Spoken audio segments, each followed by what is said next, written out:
Ejercicio 1. Hállense los extremos de la siguiente función.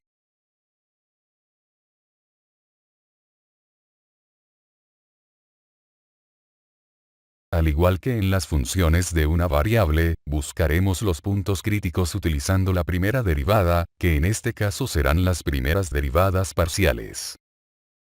Entonces derivamos la función z, con respecto a x, y luego lo igualamos a 0 para buscar los puntos estacionarios.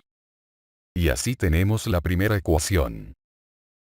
Luego derivamos la función z, con respecto a la variable y. Lo igualamos a 0, y nos resulta esta otra ecuación.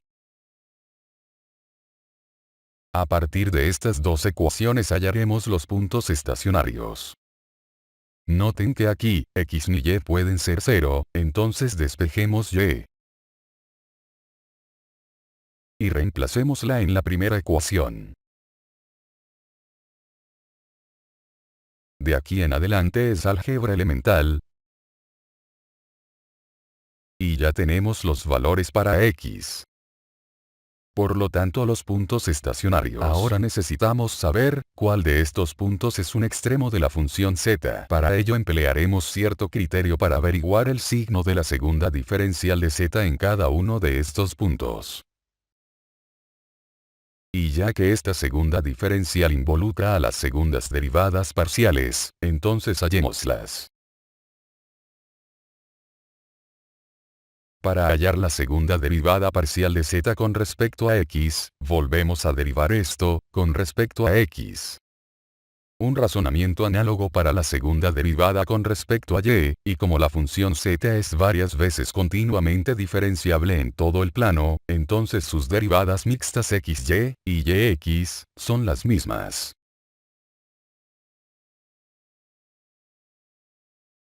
Hasta aquí tenemos las segundas derivadas y los puntos estacionarios. Para hallar el signo de la segunda diferencial de z, utilizaremos el criterio de Sylvester.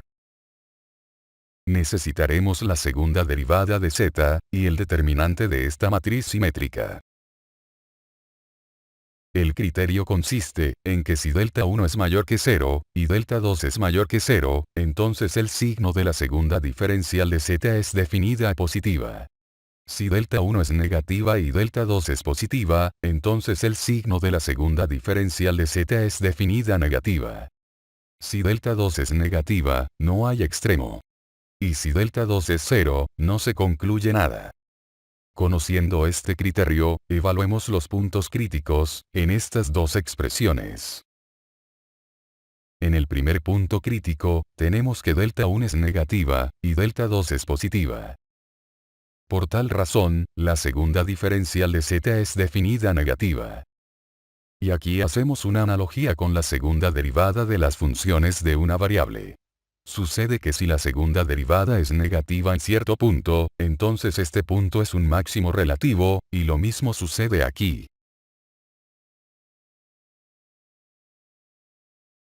Ahora veamos qué sucede en este punto. Lo evaluamos en delta 1, y lo evaluamos en delta 2. Y según el criterio, cuando delta 2 es negativo, entonces no hay extremo. Lo mismo sucede con 1,1, reemplácenlo y verán. Veamos si el punto 2,1 partido en 2, es extremo. Evaluamos este punto en delta 1 y en delta 2. Y vemos fácilmente que la segunda diferencial de z, es definida a positiva, por lo tanto este punto es un mínimo relativo. En resumen tenemos, y esta la gráfica de la función. Tendrá extremo la función z en el punto 1,1.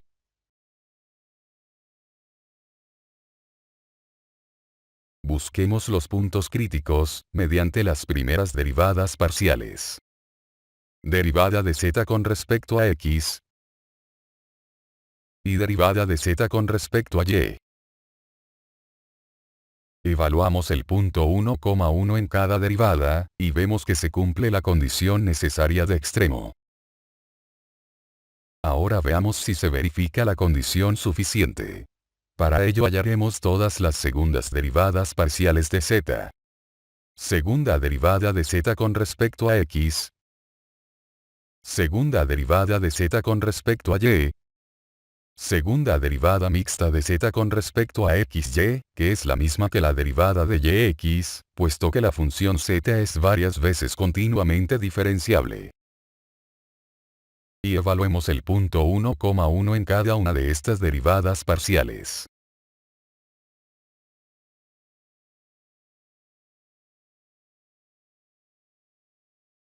Y es fácil ver que la segunda diferencial de z, es definida a positiva y por lo tanto el punto 1,1 es un extremo relativo.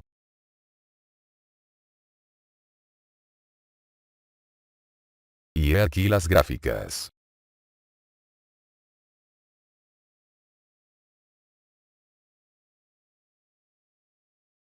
Hállense los valores máximo y mínimo de la siguiente función. En una región cerrada y limitada por las siguientes líneas. He aquí una ilustración para guiarnos. Primero hallaremos los puntos extremos de la función z por todo el plano real, luego veremos si estos puntos de extremo pertenecen a la región acotada por las líneas mencionadas. Si no pertenecen, se buscará los extremos a través de tales líneas. Primero busquemos los puntos críticos, mediante las primeras derivadas parciales de z. Y así tenemos que el punto 2,1, es un punto estacionario.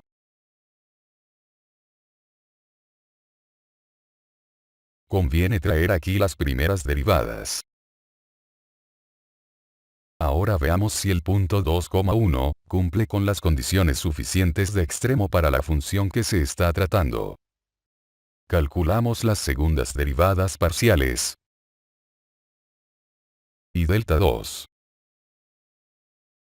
Y fácilmente verificamos que el signo de la segunda diferencial de z, es definida a positiva en todo el plano, por ello 2,1 es un mínimo.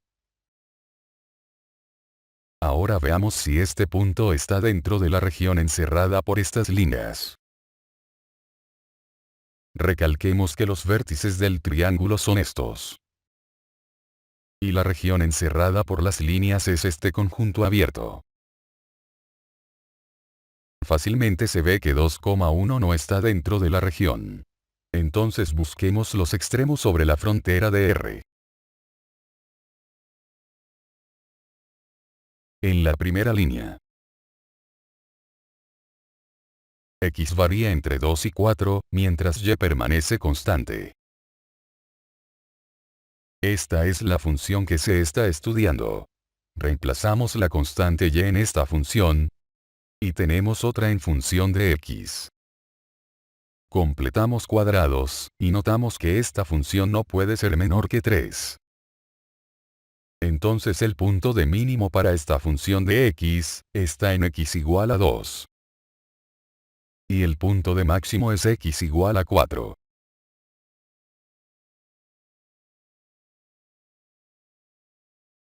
Hasta aquí tenemos algunos extremos, que posteriormente serán comparados con los que hallaremos en el camino. En la segunda línea.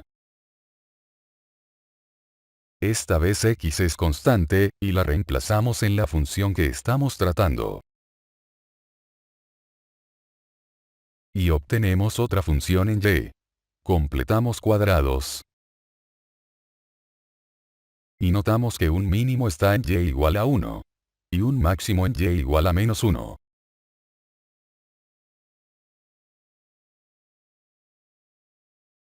Sigamos buscando extremos. Tercera y última línea. En este caso y depende de x, reemplazamos esto en la función z. Completamos cuadrados y obtenemos esta expresión. Entonces deducimos que el mínimo está en x igual a 3, y el máximo local en x igual a 2, y 4. Al comparar valores deducimos que 3,0 es un mínimo absoluto, y 4,-1 es un máximo absoluto.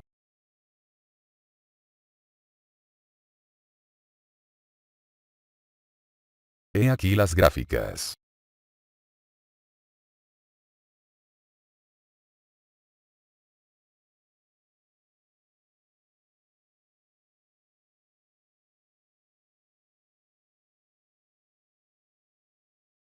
Sea A una constante positiva, y sea dado este conjunto. Hállense los extremos de la siguiente función. Sobre el conjunto X y todos los valores máximos y mínimos de este en el conjunto X. Empecemos por la búsqueda de extremos por todo el plano. Entonces busquemos los puntos estacionarios, por medio de las primeras derivadas. Derivada de z con respecto a x, y derivada de z, con respecto a y. Luego igualamos cada derivada a 0. Resolvemos la primera ecuación, y obtenemos que x puede ser 0, o que se cumpla esta igualdad. Será importante considerar al disyuntor. Luego igualamos la segunda ecuación a 0, y obtenemos que x es igual a A, o que y esté en este conjunto de puntos. Descartamos este valor de x, puesto que en el problema exige que x sea menor que A, y solo nos quedamos con los valores de y.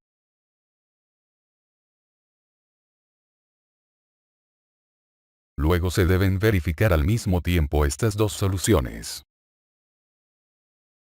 En la primera parte con x igual a 0, se tiene el siguiente par ordenado. Y en la otra, recalquemos que esta expresión es positiva, debida a la definición del conjunto X. Por lo tanto, los y de este conjunto son aquellos cuyos números k son pares, o de otra forma es válida esta igualdad para cualquier número k entero. Por lo tanto este coseno vale 1, y por ello tenemos esta ecuación. Resolvemos, y obtenemos los valores de x, que son menores que a. Y por fin, tenemos los puntos estacionarios. Conviene recordar las primeras derivadas, para calcular las segundas derivadas parciales, ya que las necesitamos para la condición de suficiencia de extremo.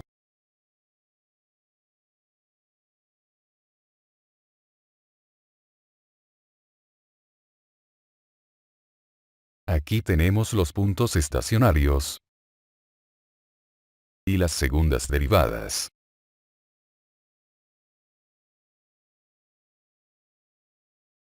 Para hallar el signo de la segunda diferencial de z, necesitamos el signo de la segunda derivada parcial de z relativo a x, y el signo de esta expresión, evaluados en los puntos estacionarios. Empecemos con el primer punto. Cuando k es par, obtenemos que la segunda derivada es positiva. Obtenemos las derivadas restantes, y finalmente el signo de esta expresión, que resulta ser negativa. Como se mencionó en el primer ejercicio, cuando delta 2 es menor que 0, entonces no hay extremos en este punto.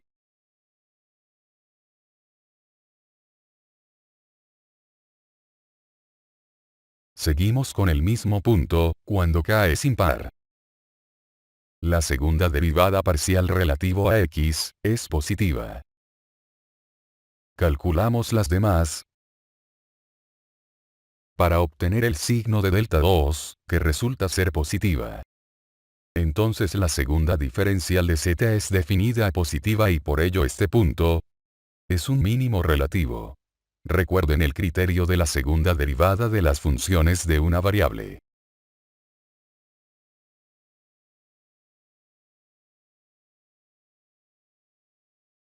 Y finalmente, calculemos el signo de la segunda diferencial de z, en los dos últimos puntos. La segunda derivada relativa a x, es negativa en cualquiera de estos dos puntos. Y para estos puntos, obtenemos los mismos valores y las segundas derivadas restantes.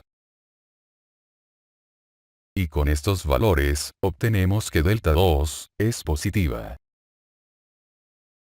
Entonces la segunda diferencial de z es negativa, debido a esto. Y por lo tanto estos puntos son máximos locales. En resumen, tenemos los puntos de mínimo, los puntos de máximo sobre esta región, con a positiva. Y aquí le muestro la gráfica de la función cuando a es igual a 5.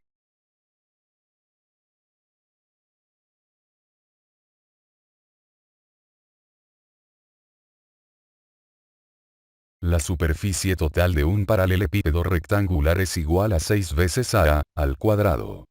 ¿Para qué valores de las longitudes de sus aristas el volumen del paralelepípedo será máximo?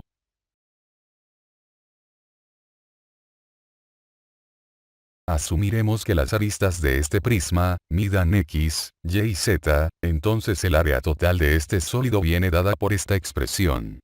Por lo tanto xy más xz más yz es igual a 3 veces a al cuadrado. Por otra parte tenemos el volumen xyz. Si despejamos z, en esta ecuación, obtenemos esta función. Se puede hacer esto, puesto que las medidas de las aristas son números reales positivos.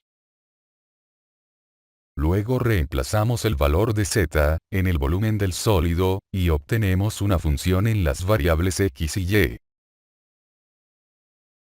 Ahora hallaremos el valor máximo del volumen. Empecemos con la búsqueda de los puntos estacionarios. Para ello nos serviremos de las primeras derivadas parciales, que al simplificar, tenemos estas dos expresiones.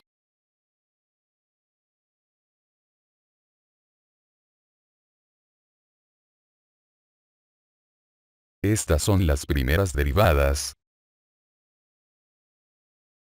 y las igualamos a 0 para hallar los puntos estacionarios.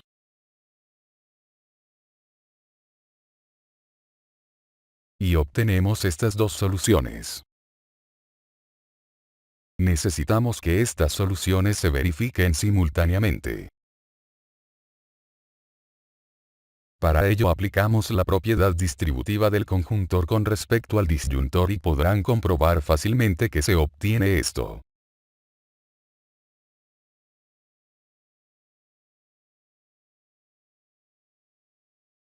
Si reemplazamos x igual a 0 en la primera parte, obtenemos una falacia y no lo tomamos en cuenta. Y lo mismo sucede con la segunda. Por tal razón nos quedamos con la última expresión. Al restar estas dos ecuaciones, obtenemos que x es igual a más o menos y. Y como las aristas miden números positivos, entonces x es igual a y. Luego reemplazamos esta igualdad en una de las ecuaciones y deducimos esto.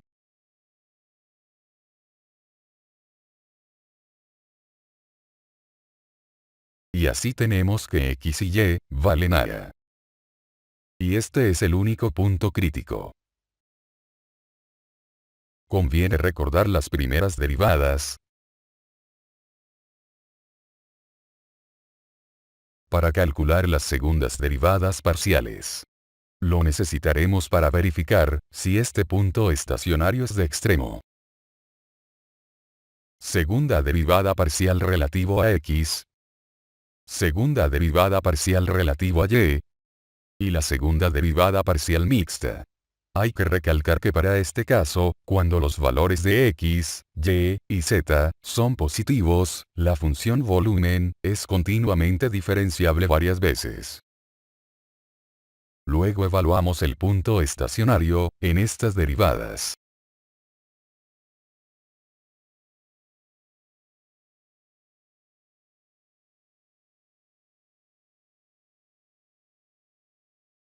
Con estos valores calcularemos el signo de la segunda diferencial de v, en el punto estacionario. Vemos que la segunda derivada de v, relativo a x, es negativa. Y delta 2 es positiva. Por lo tanto, la segunda diferencial de v, es negativo, o sea que este punto es un máximo absoluto, ya que es el único punto estacionario que hallamos. Recuerde que teníamos despejado a z, en términos de x y y. Por consiguiente, z vale a.